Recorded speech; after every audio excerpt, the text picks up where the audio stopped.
I spent a lot of time in Africa, different parts of it. Not a lot of time in places like that for obvious reasons, but working with refugees, doing a lot of, we did a lot of medical mission. We did a lot of humanitarian aid. We did some Christian mission as well. I met my first wife in Nigeria, actually. I went all the way to West Africa to meet a white girl from Alabama. So that's an interesting story. But yeah, I spent a lot of time, we set up orphanages in Thailand and Southeast Asia. Who's we? Well, I had groups of people that I worked with. And so I had organizations. I headed up a couple of nonprofit organizations, and we worked globally, like in Southeast Asia, specifically Thailand. We were setting up orphanages to get young girls, usually around the age of 7 to 9, who were orphans on the street, off the streets, because their next step was obviously going to be sold into prostitution and human trafficking. So we did a lot of that. We did a lot of stuff in Central and South America, a lot of medical work there. So I've seen a lot of crazy stuff around the world. And I like to paraphrase Mark Twain when he said, "Nothing destroys prejudice like travel, and nothing destroys travel like prejudice."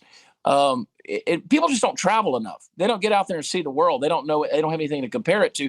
And so by consequence, you don't realize how blessed you have it as an American.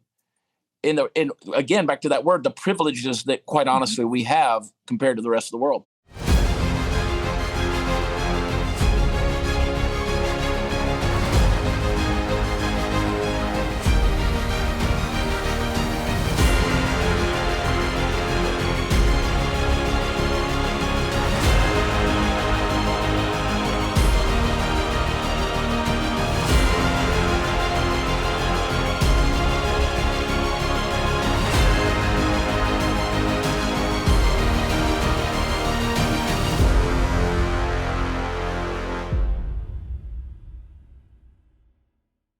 Hey there, I'm Barb Allen, and it is a good day to flex your freedom, which we are doing here, even behind the enemy lines here in New York, because you cannot stop the people who really want to be free.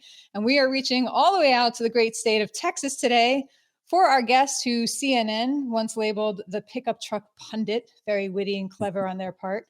Wikipedia states he's a Jersey-born, Georgia-raised Texan.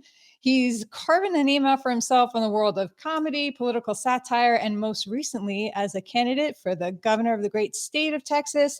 Chad Prather, I know people can catch you on the set where you are now at your show on The Blaze. They can catch you across the country on your tours or any one of the gazillion of platforms you're on, but we're super happy that they can catch you on Flex Your Freedom now. Thanks for joining us. Oh, Barb, thanks for having me on. I've been looking forward to it. Oh, you lie so well, but that's good. Thank you. I have been. I'm excited about this. We're going to have fun. I'm just messing. I'm in a little bit of a snarky mood today, so feel free to. Well, I am too, honestly. Yeah, I am too. I had tequila last night, so I'm still feeling it a little bit. I almost had some right before this, but I thought Dave would judge me. So they always will. You might as well drink the tequila. So I might have drank it anyway. Yeah. Hey, listen, in all seriousness, I really am happy to nail you down today. I got the opportunity to see you host an event in Texas a bunch of years ago, TK's event for the veterans. They're the celebrity softball classic that he does every year. And that was super fun to see you just get to joke around and relax and be silly for a good cause. But more seriously, I really appreciate the way that you tie in humor and humanness and just realness into calling out the malarkey that is out there today. Yeah. I've always said that if you can take common sense and wrap it a little bit in humor, it makes it an easier pill to swallow, which I kind of see the world a little bit through a demented lens anyway. Everything to me is funny, and I'm the guy that laughs at the funeral, right? So I get in a lot of trouble in that regard, but hey, it makes me happy. So I just kind of let people come along for the journey. I feel like we could be related, Chad. I don't know if you know, my husband was killed in Iraq. It was a long, crazy story. And I was so like out of it. And I feel like humor is such a good tool for so many things. So when you say that, I was literally cracking jokes in very poor taste on the way to and from the funeral. And in the court-martial process, I'm cracking jokes. I'm like having the MPs wand the other widow and making jokes, because I don't know, it doesn't have to be appropriate, but if it's funny and it makes you laugh, fuck it, really. Yeah, I'm kind of like when Phoebe on the show Friends, when Phoebe was dating the therapist, and and he kept psychoanalyzing everybody. And he kept saying about Chandler, he said, I don't want to be there when the laughter stops. Right. Oh, That's our way of coping with a crazy world we live in. Look, I spent a lot of years of my life and openly talking about dealing with depression and anxiety and things like that. And, my coping mechanism has been humor my entire life.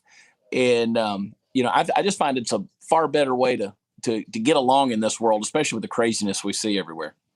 Yeah, I think sometimes the less funny it is, the more you need to joke about it. But I feel like I've developed this coping mechanism, and then I'll stop making it about me. I'll go back to about you, because this is what I do. This coping mechanism back in the day, which I apply today, when something goes really freaking sideways, I'll stop and ask myself, like, exactly how long is it going to be till I can tell the story and it's funny? Like, and when you put it in that perspective, like, at what point am I going to be able to laugh when I tell the story? Like tonight, next week, 10 years, whatever. But that's the thing about people that see humor in the world, Steve Harvey, he said, look, when for comedians, we have a weird mind. He said, when tragedy happens, we have the jokes written that day. Like, I guarantee you that Chris Rock had an hour's worth of comedy written 5 minutes after Will Smith slapped him the other night.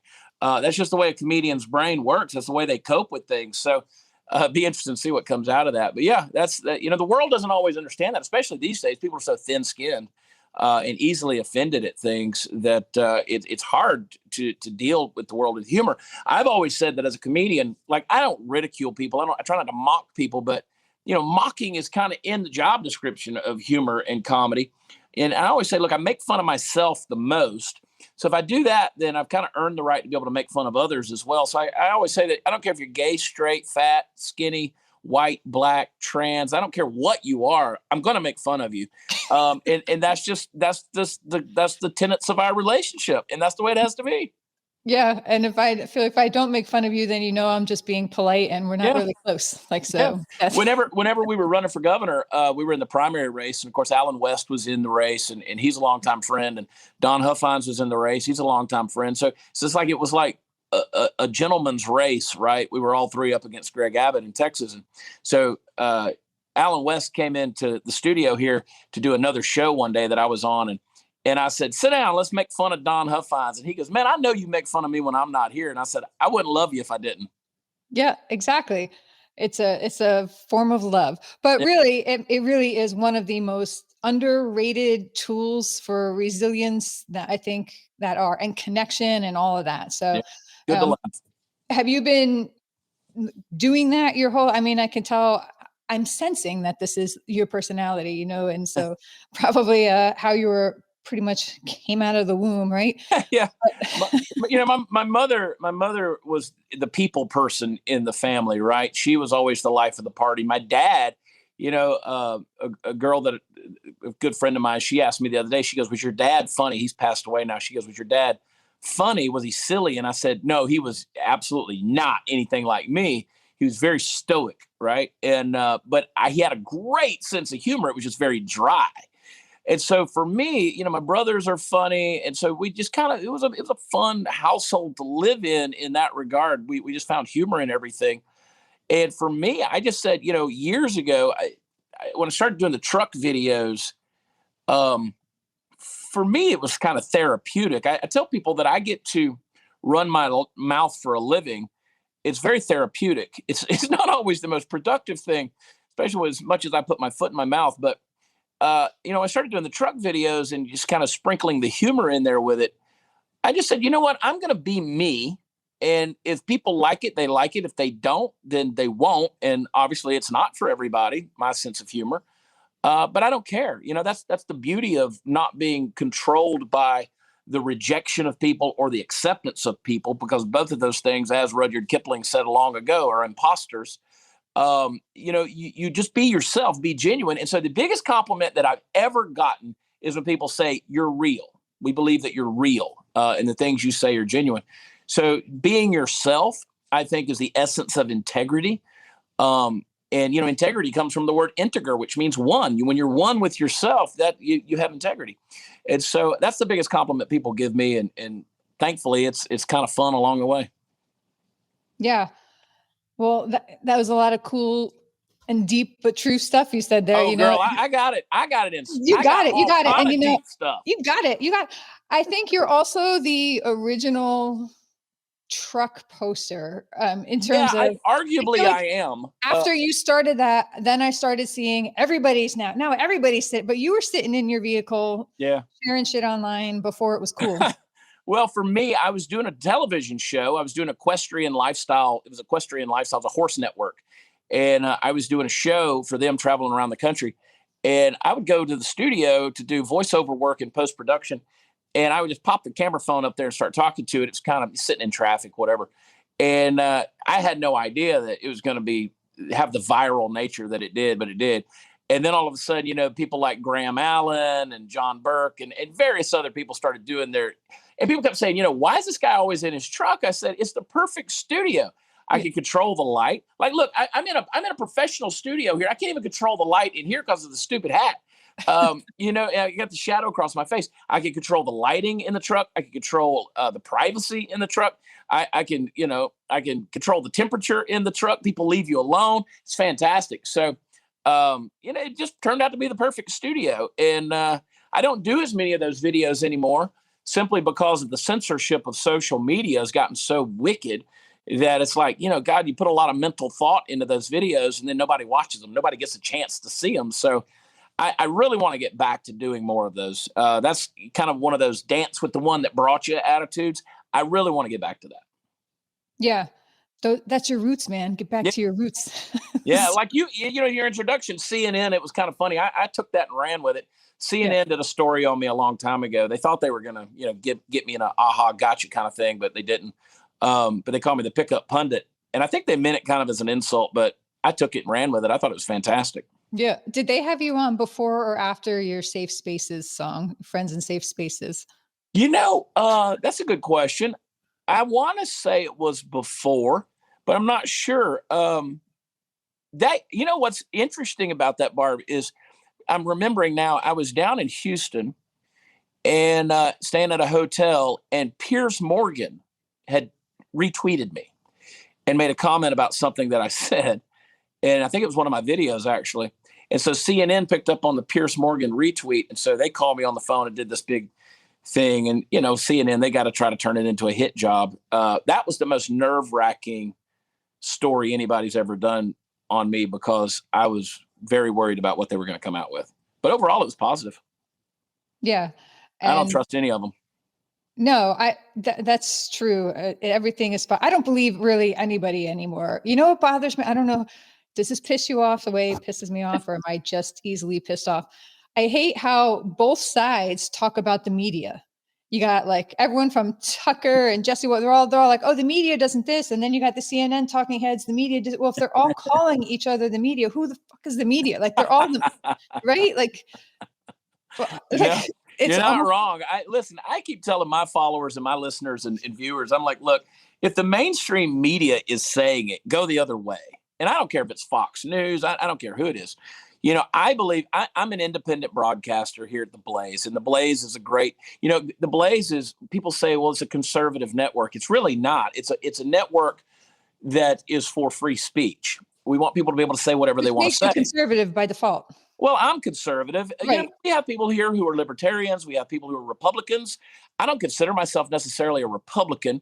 We have people here who are, very left leaning. We've had full blown liberals, and that have been hosts here. But we're a platform for free speech, and we're not a Christian network. We're not a conservative network by definition. But I just believe we got to start supporting independent broadcasters, because if they can shut down the media, shut down the information, that's the biggest thing. You look at Ukraine right now, they shut down their ability to communicate with one another. And that's in essence a very big strategy and tactic of warfare. So we've got to support these independent broadcasters, people like yourself who are out there, making sure that truth is getting out there and we're sharing it. It's an important thing, and get away from this mainstream media dependence that we have. This 24/7 bombardment of propaganda coming our way without any relief.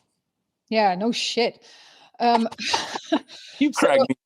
What? You crack me up. I told you, I'm in that mood, right? I'm in the zone. Yeah. All right. So your run for governor. Yeah. What prompted you to do that? I mean, it's not, I know people say, oh, I want to make a difference in it, but it's sort of like a big deal to put yourself out in that ring. It's not like you can just sort of half-ass say, oh, I think I'm going to run for governor and put up some tweets or whatever. Like you have to go all in, and I'm imagining that it sort of becomes everything that you do, unless I'm wrong about that. Right. So Yeah. what was that experience, and what prompted you to Well, I go? jumped in because of the mandates and the shutdowns in Texas, being told that people in their jobs are non-essential. And this governor was doing that. I mean, he thrust our economy in Texas into a depression as bad as the Great Depression. And there was 3 million jobs that were lost, and thousands of places of employment that never reopened. And I was in South Dakota. I was having dinner. I was sitting across the table from Don Trump Jr. And I always joke about that. I say I was having a glass of wine when my phone went off talking about more mandates in Texas. And I don't know if it was because I was in South Dakota. I don't know if it's because I was drinking wine. I don't know if it's because I was with a Trump. But I just took to Twitter and I said, I'm going to run for governor in 2022. And that blew up, went like wildfire. It took me about 48 hours to come to the decision that, yeah, I was going to put my money where my mouth was and do it. And so a lot of people didn't take me seriously. I don't have a political background. I don't come from any political clout. The political world, even though I'm in political media and political humor, the political world itself, which is a very cringy place, they had no knowledge of me, and they certainly didn't take me seriously as a candidate, because that's kind of a weird cult, if you will. You kind of have to play their game. And I refused to do that. So, when I came out of that thing with about 4% of the vote, people say, well, that was a failure. No, I mean, I literally started from nothing, spent by comparison, virtually nothing, and still got 4% of the Texas vote in the Republican primary. From coming out of nowhere, I'm pretty daggone proud of that, because it opened up over 18 months. It opened up a whole new world to me and a whole new network of human beings that I didn't even know existed, really. I thought I did, but I didn't know they did. I didn't know that they did in the way they did. That's a lot of dids in that sentence. So to me, it was a win-win, right? Just the sheer fact that I ran successfully, ran a campaign that had integrity, that at the end of it, we didn't get fined by any ethics commission. Nobody tried to character assassinate me. None of that nonsense beyond the typical internet trolls. I was pretty proud of that. And more than anything, I'll be honest with you, I grew stronger in my faith. And I also learned a ton. I mean, you want to talk about taking a sip from a fire hydrant and just really trying not to drown. You get in the political game, because to me, I think the governor of Texas is the third most powerful position in the universe. You got God, you got the president of the United States, and you got the governor of Texas. We're the 8th, 9th largest economy in the world. We got a bigger economy in Texas than Russia. This is a big, big deal. So we successfully, just by being in that race, we successfully pushed this governor back to some constitutional values. He did some things, but he's saying a lot of things. Hopefully he'll continue and do them. And just by pushing him further to the right, I feel like we did a good job. Yeah, cause and effect, right? So you definitely have played a role. And I love people who would say that was a failure or mock it or whatever, because I mean, how many people actually get out there and run, just the fact. So that's a difference. I think the armchair warriors, are the ones who are the first, it's well and good to sit your ass on the bleachers with your beer and your hot dog and mock everybody down below. But we save that for the stupid celebrity award shows that I know the truth. That's where that belongs.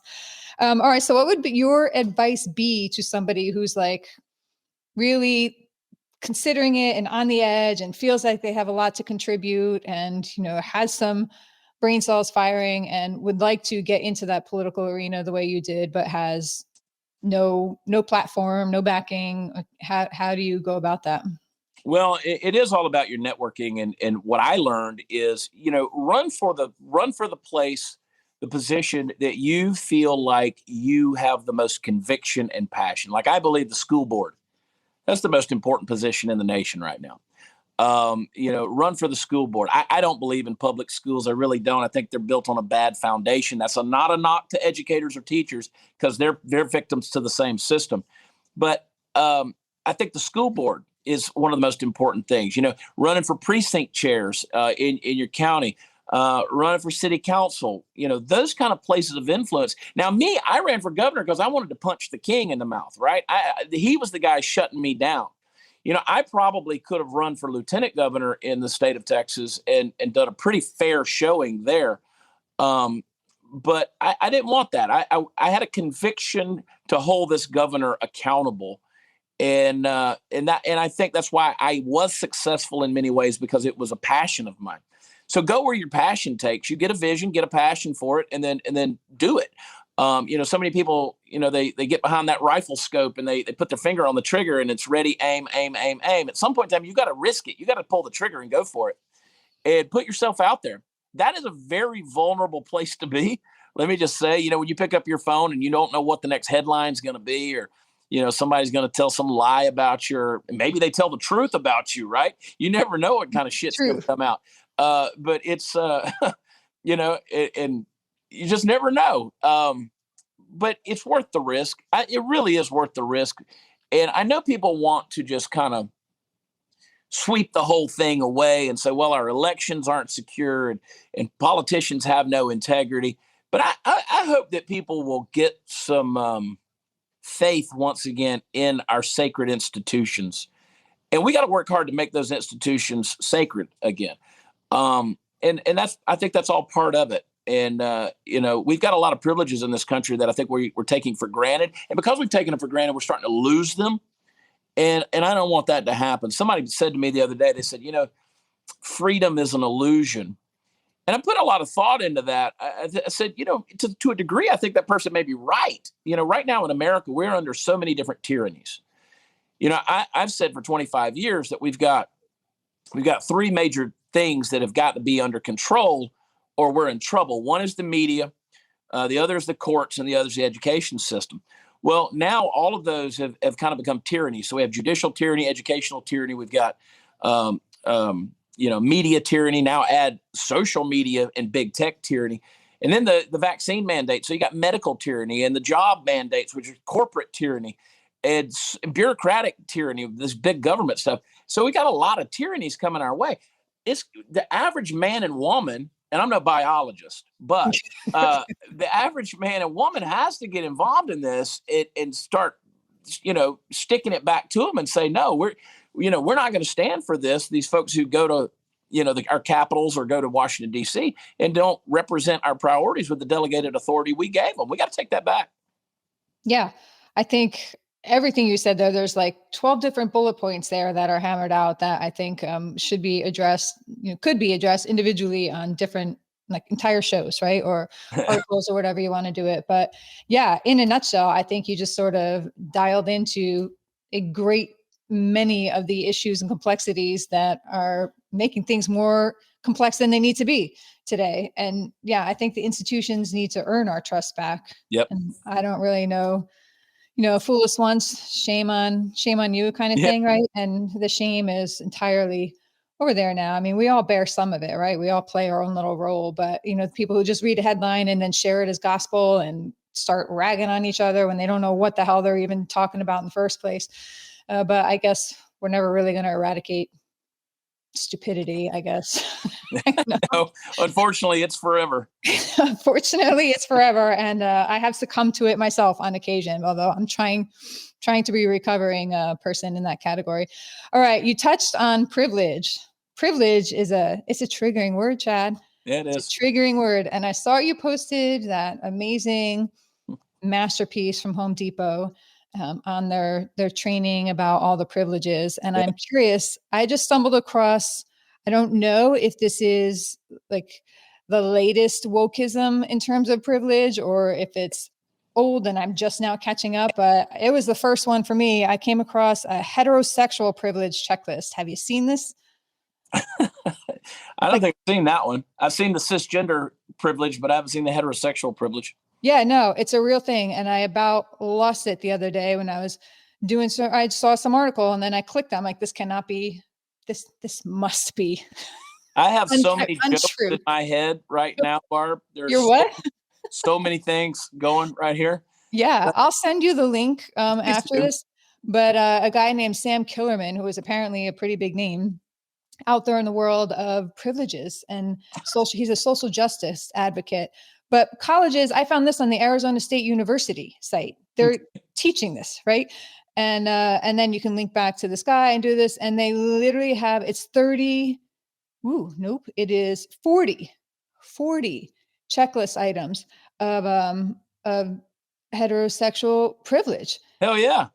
And I'm like, oh, what, like, I mean, Well, actually at college now. And when you go down the rabbit hole of this guy, leave that one there. When you go down that path, like it just gets more and more insane. But this is at college. I do feel privileged to be heterosexual. Listen, I'm eating up with privilege. I tell people all the time, I say I'm a white heterosexual Christian conservative male. I wear a cowboy hat. I burn up the ozone with a diesel truck. I've got, cows that, the Green New Deal is opposed to their flatulence.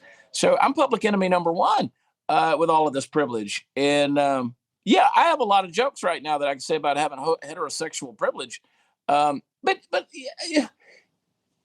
this whole privilege thing is so funny. Everybody in America is privileged. Let's just stop right.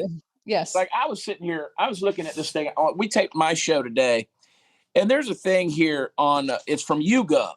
It's this graph right here, and it takes the statistics from the census and the Bureau of Labor Statistics, and it's a poll by YouGov and other polling firms. And basically, it's how Americans overestimate the size of minority groups and underestimate the size of most majority groups.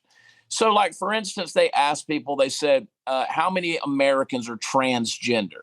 The estimated proportion said 21%, but there's really only 1% of Americans that identify as transgender.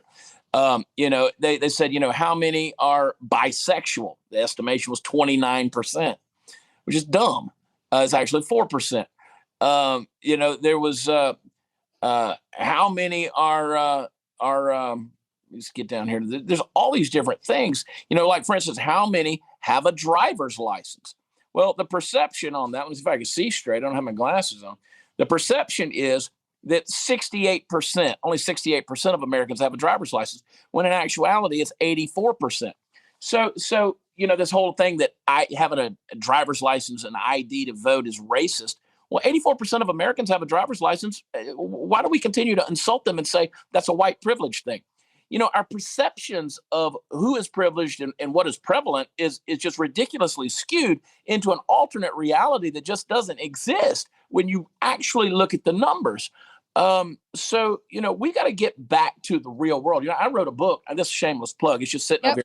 I wrote a book called Am I Crazy? Yeah. It came out last year. And it's an unapologetic patriot takes on the insanity of today's woke world.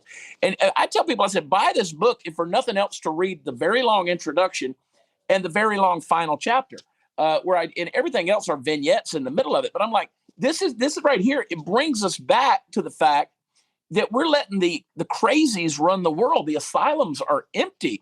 And not only are they running the streets, but they're creating policy, and we're putting them in office, and they're creating our culture around us.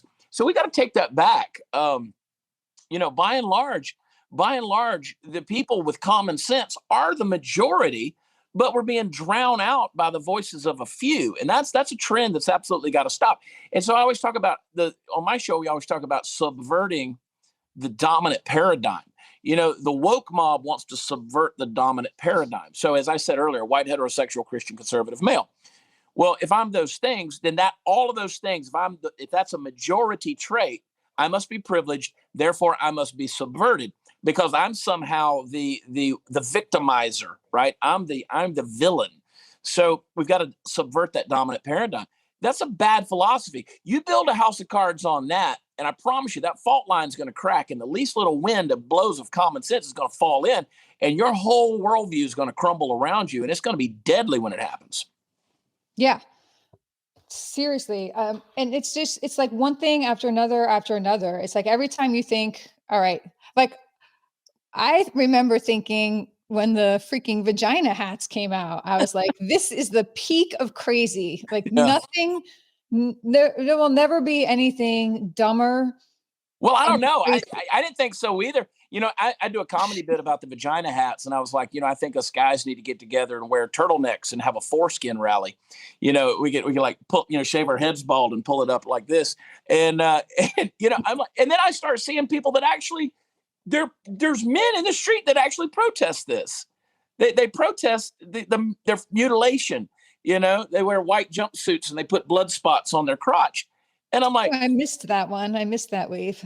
yeah, you'd be glad you did. This is insanity.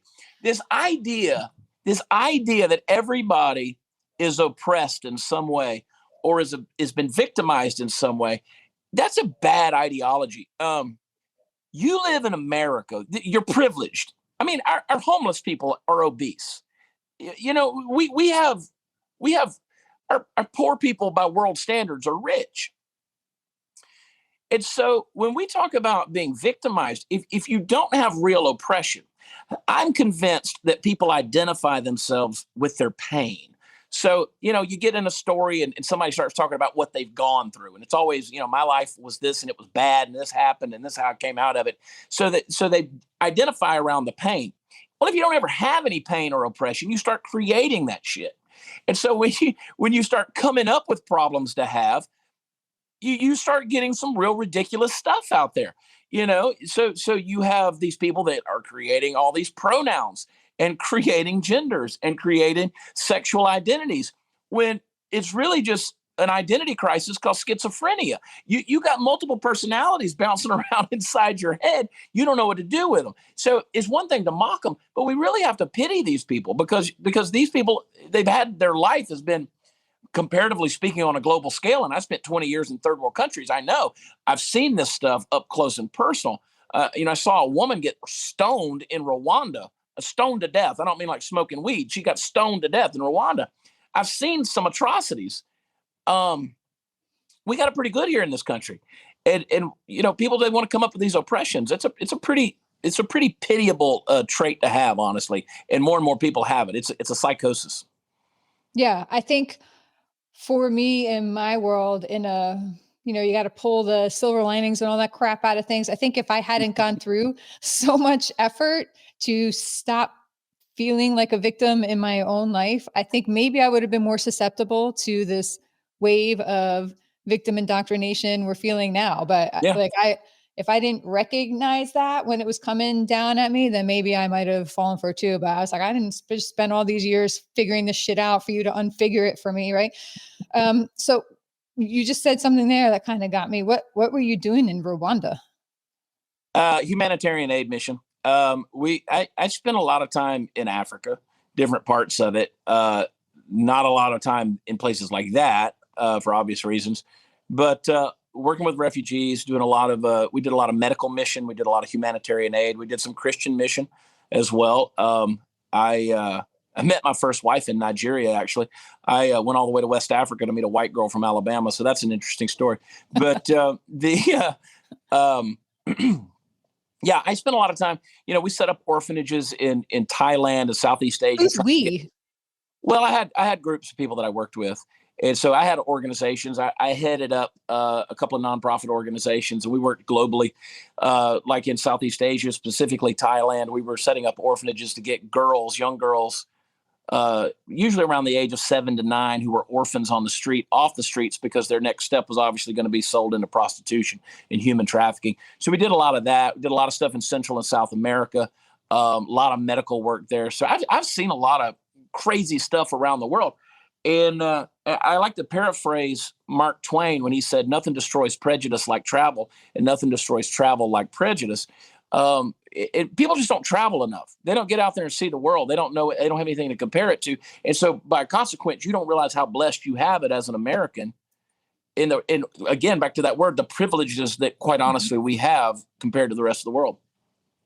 Yeah. I mean, so after hearing that, I think it makes more sense that running for governor and all that comes with it wasn't really like enough to deter you, so that makes sense when you fill in the backstory going through all that. That's actually really cool that you did that. And I feel like those would be another boatload of just fascinating conversations, and you could probably teach so many things just from Well, one those of the reasons, experiences. years ago, I grew up, we had horses. We still have Prather quarter horses back home, training horses for competition and raising horses. And so I grew up in that world. And then when I went viral, I was doing an equestrian show. So like the hat and the boots, that's real. I grew up down in the woods, and people give me a hard time because I was born in New Jersey.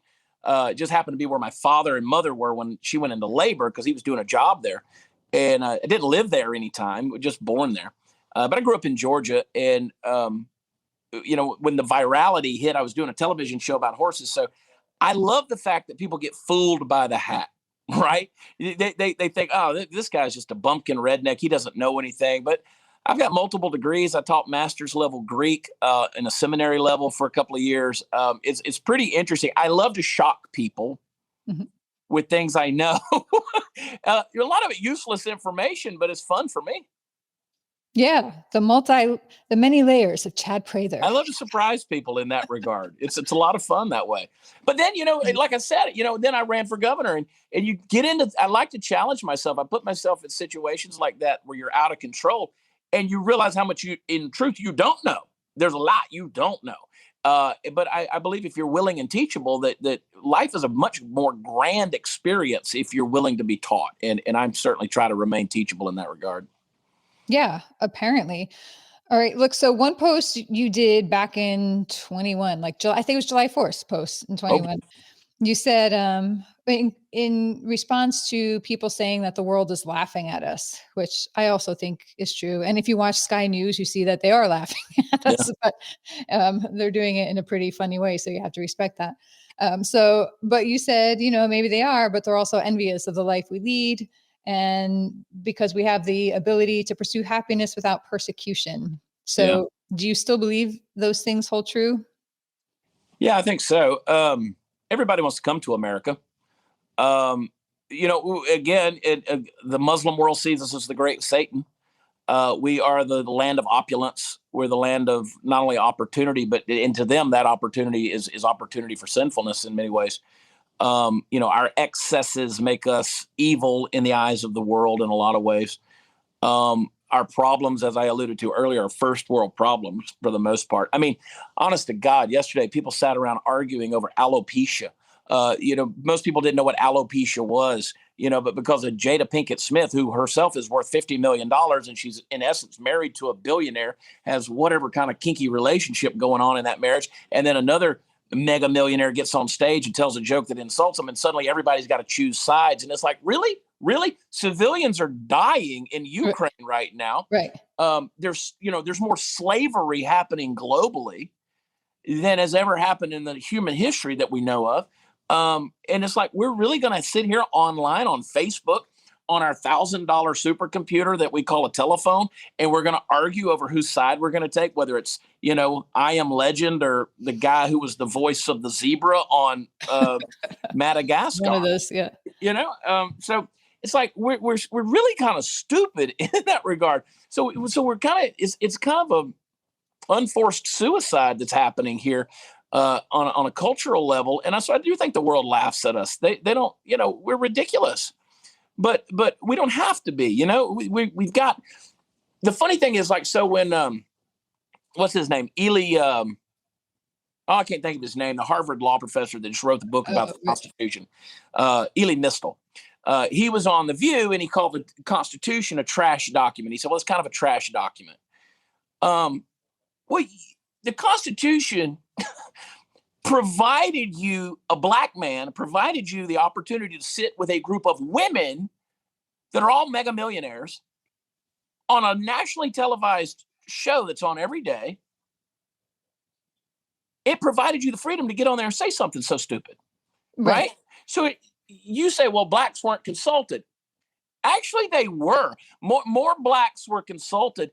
Like, more blacks voted to ratify the Constitution of the United States of America in Maryland than whites did. And at most all ratifying conventions in the 13 colonies, or in the 13, the original states there, all of them had black representatives who were present at the ratification meetings. So that's just stupid in terms of our history. But the fact that that Constitution gave you the freedom to say something so asinine shows you what a great document it is. But we're dumb. We're just dumb. We really are. We're so angry at history that, why aren't you, Barb, why aren't you feeling more guilt for all of your privilege and all the things your ancestors did? We don't know what your ancestors did, but holy shit, it had to be bad. Because I'm a white supremacist, so I don't. Of course you are. I don't feel guilty about that stuff. I revel in it. Right. So, look, do you really want to secede Texas? No, our thing on that is what I've said over and over again is, the Texit bill, House Bill 1539 here in Texas. Very clever name. Yeah, the Texit bill is. Here's where I stand on that. I was the only candidate that advocated for that to be on the ballot for people to actually vote on it. Not because I thought it would pass, but I think that it says to Washington, D.C., we're here, you need us, and you need us more than we need you. So Texas, I believe, is the last true bastion of independent freedom thinking. Statistically, we don't lead in anything in the nation, which is unfortunate. We're really not doing great overall, contrary to popular mythological belief. But people do look to Texas. We're a trendsetter, and they see independence in us. And we were independent, and that spirit still resonates throughout Texans and their minds and in their hearts. So I believe that we could put Washington, D.C. back on track. We've got military here. We've got oil here. We've got gas here. We've got coal here. We've got so many of these things that make the nation run, but yet, America, or I should say Washington, D.C. is shitting on us, right? So here we are, the eighth, ninth, at any given time, largest economy on the planet. And we send, $260 billion a year to Washington, D.C. They send us 29% of that back. And are we supposed to be thankful for that? Yes, Chad. Yes, we are. I mean, that's like going into the clinic. Line up and say thank you. Yeah, you go into the clinic, they drain 100% of your blood, give you 15% of it back, and pat you on the ass and say they hope you feel good tomorrow. And we're supposed to sit back and take that. Washington, D.C., look, where are you? What state are you in? New York State. Okay, see, I don't feel unified with New York State. Neither do I. Neither do I. Right. Right. And listen, I've toured all over New York. I've had shows in New York for years. I love upstate New York. 3 weeks. We're not in the city. I got a fat ass horse in the backyard myself. There you go. So people don't realize that about New York. They don't realize it's actually a beautiful state. It's beautiful. It's a gorgeous state. Carry on. Yeah. We fly into Buffalo and go all the way across Rochester, Syracuse, and Albany usually on our tour, and we count the barns. And it's beautiful. It's a beautiful drive. But I got to go to New York City in 3 weeks. I don't want to go, but I got to go. And I'm going to hold my breath the whole time I'm there. But, Texas, I don't feel unified with New York and its government and its bureaucracy. I don't feel united with California, Oregon, or Washington. I don't feel united with Illinois. So we're not the United States of America. We're not.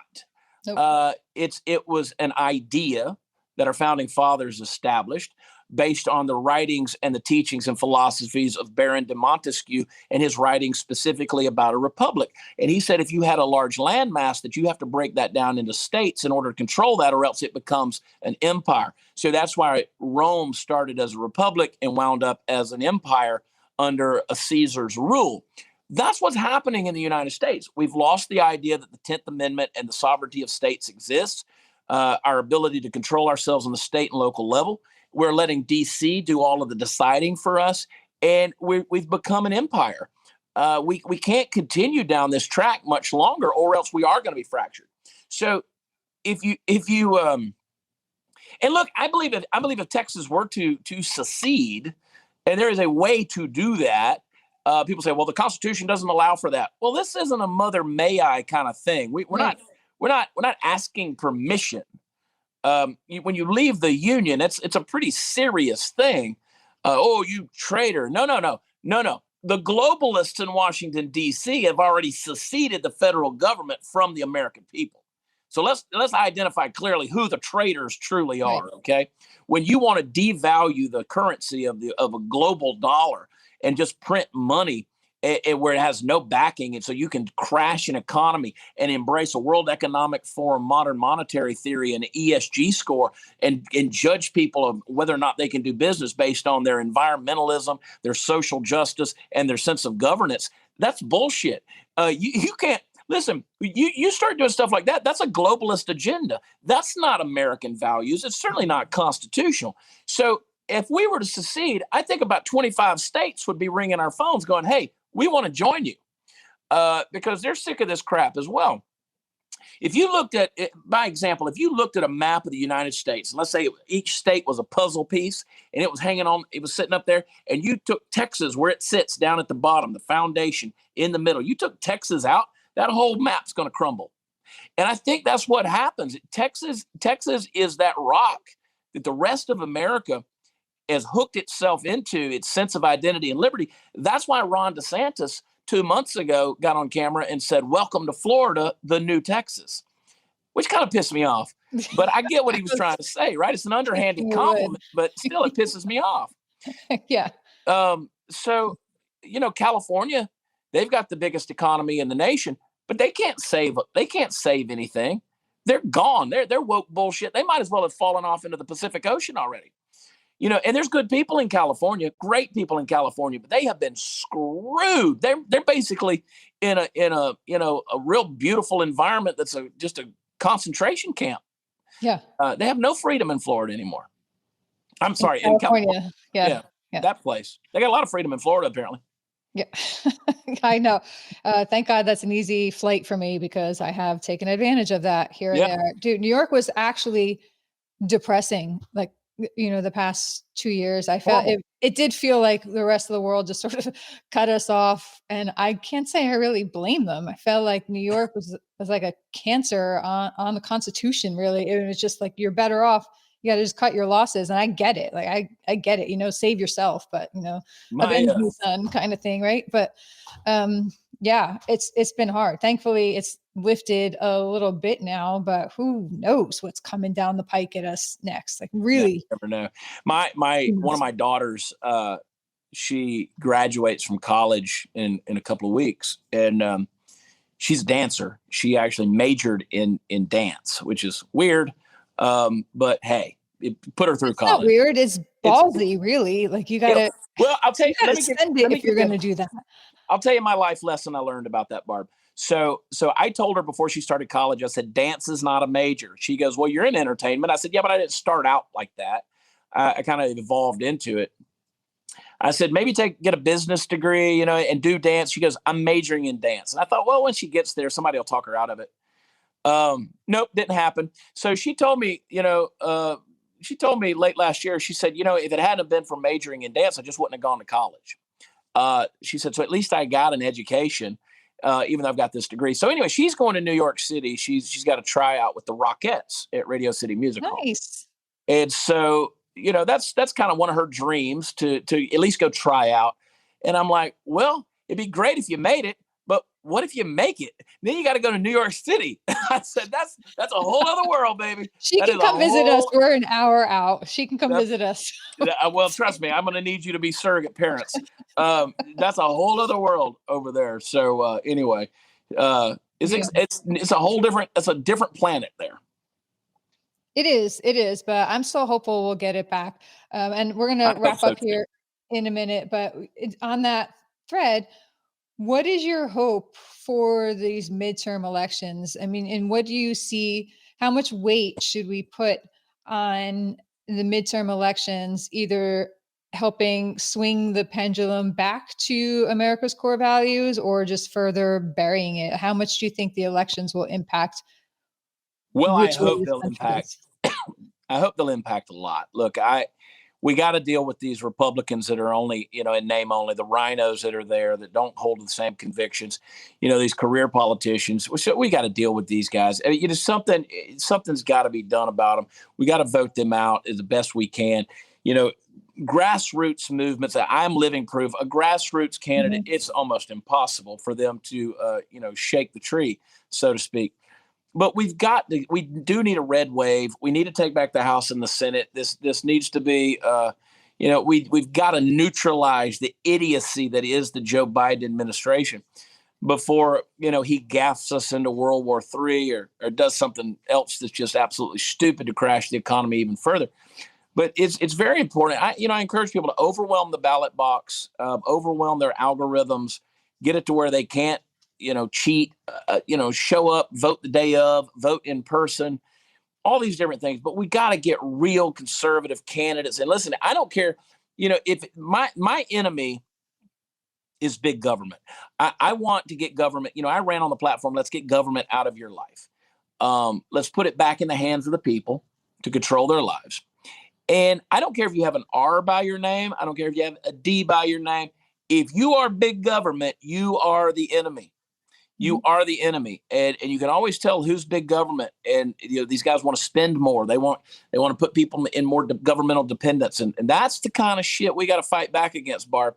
And it's important. I mean, you see right now, you got an idiot for a governor. You had an idiot. Now you got another idiot. And you see what that brings. You see what that brings. And then, you take New York City. I mean, the mayor of New York City, he's a moron. But Kathy Hochul, she's a joke. And so, they're big government shills, and they're going to be the death of all of us, one way or another. Yeah, I'm really pulling for Lee Zeldin here in New York. I think agree. He is currently New York's biggest chance to at least like take a breath. And I agree. Kind of assess the carnage and create some sort of plan to rebuild or something. Because right now everybody's so freaking shell shocked when you walk around, and people in New York. It is a different culture here when you are out and about. We hung a flag. We just moved to this town about 6 months ago, and when we were like, oh, we're going to hang a flag out front, because we had a flag at the other place, and we actually had like a quick conversation, had a minute. We're like, well, this will either get our house egged or get us some lemon cake from a neighbor. Either way, there's going to be either people are going to just say, oh God, one of these moved onto the streets, or they're going to be like, oh, hey, welcome, kind of thing. And we were pleasantly surprised to get more of the welcome. Good. Than the shun. But but it's crazy to think that even planning, putting a flag out requires a little bit of moxie now, where that's just ridiculous to me. It's considered hate. I've got an apparel brand, Unapologetic Patriot. And so we sell it on my website. We have a great business, and we sell shirts that say, freedom over fear and unapologetic freedom. And, the whole phrase is unapologetic. And people come at us pretty hard on that. I had a comedy tour a couple of years ago called the Star Spangled Banter Comedy Tour. And I had a girl up north who I was doing a show. She was the promoter. She goes, you should think about changing that name. And I said, why? And she said, well, Star Spangled Banter. And I go, yeah, it's a play on the national anthem. And she goes, yeah, that's the problem. I said, what's the problem? She goes, well, people on our side, and she was obviously on the left. She goes, people on our side, we kind of find that offensive. I said, you find the Star Spangled Banner offensive? That's offensive. That, I have a problem with that weak shell of a human being. I did shows in talking about New York. I was doing a show in Rochester, and I came in there, and the guy that owned the venue there, he goes, man, I've caught so much shit for having you in here. He goes, people keep calling, going, can't believe you're having that racist, that white supremacist come into your venue to perform. And he's like, these idiots up here, they have, just because you have a patriotic brand, you must be a white supremacist. It's mind blowing where we're at, which again, I wrote a book called Am I Crazy for that very purpose. Yes. We get that a lot on our side too. And try launching a platform with that. It's not even like you start with a platform and you change it and then you lose some people and then have to grow. We launched with that. We just said, so every person we get to connect with us is like a win, because that person really wants to be there, right? We did an event, the Great American Summit, and we had some places like, oh, you shouldn't call it that place. I'm like, well, I guess we'll just move on to another venue then, Look, Chad, it's been so much fun having you. Definitely worth a couple of years of gentle stalking I had to do. And I appreciate the favors I called to make that happen. I'll reward all those people I don't know, with a beer or something. But where can people go to connect with you, to get tickets to your show, to get your merch, to get your book? Well, watchchad.com is that's the most vain web address of all time. Watchchad.com is where people can, get all of our stuff. Our store is there as well as our shows. We incorporate music into my comedy shows. We're doing more music. It's comedy music, but it's good quality comedy music. We're doing more and more of those shows. We're booking a ton of those. So I'd love to see people out on the road. Now the campaign's done, we're booking more and more and getting out there again. And then if people want to check out chadprather.com, that's kind of my news blog. We kind of have fun with the news, and we put some interesting stories out there. Encourage people to check it out. It's updated daily throughout the day. So appreciate people following and checking it out. Excellent. And next time you swing through New York on one of your tours, we'll be right in line there to just shout. You don't have to be in line. We'll let you in the back door. Oh, all right. I'm going to let that one go too, but thank you. Thank you. Chad, thank you again so much. This has been really fun. Thanks, Barb.